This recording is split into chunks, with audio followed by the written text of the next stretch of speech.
Hey, the next guy up is one of my favorite comedians in America. He's a fantastic guy. It's his first time on this show. Please welcome the very funny Baetz, everybody. Baetz.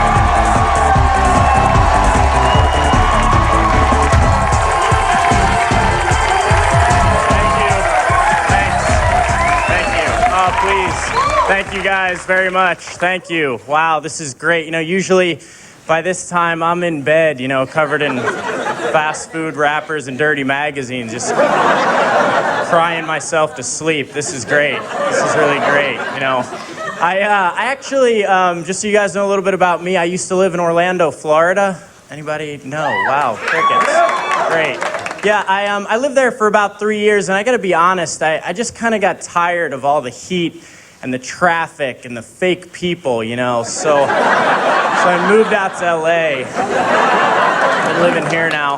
Actually, I live with a married couple now. Anybody live with a married couple or their parents or anything? No? I live with a married couple. They're not my parents, so that's a good thing, but it's interesting. There's some differences between living with like a married couple and your parents. You know, like now whenever I have a nightmare and I run down the hallway and jump into bed with my best friend and his wife, it's just a little awkward, you know? It's not typical. I got this really weird fortune cookie for dinner tonight. No Chinese, just the cookie. The times are tough. I don't need to tell you guys about that, but the fortune said, you know, when you quit baseball, a part of me died, love, Dad. And yeah, you guys have dads like that?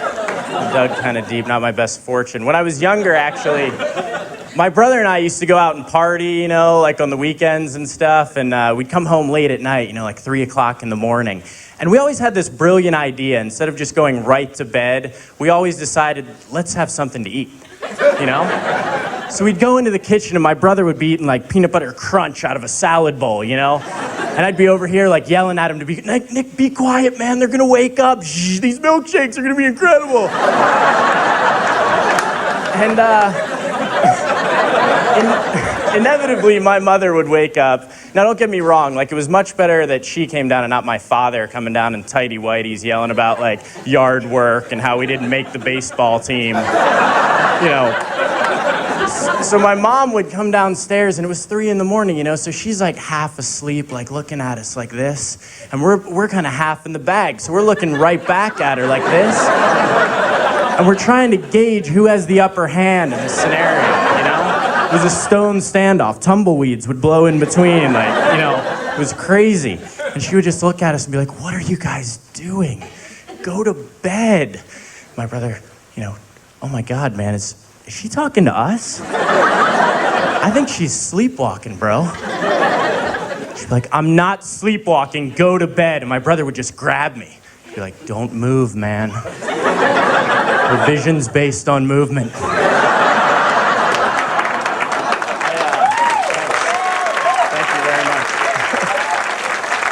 I have this friend that always says to me, you know, Matt, I'm really at peace near the ocean because I'm a Pisces. And I can totally relate to that because I'm a Sagittarius and I'm always at peace when I'm near a half man, half horse with a bow and arrow. I'm just relaxed.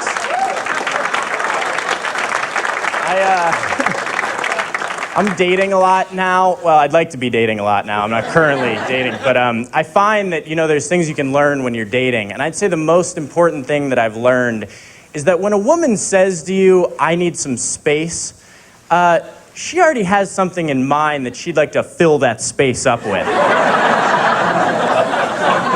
Yeah. And his name is Steve.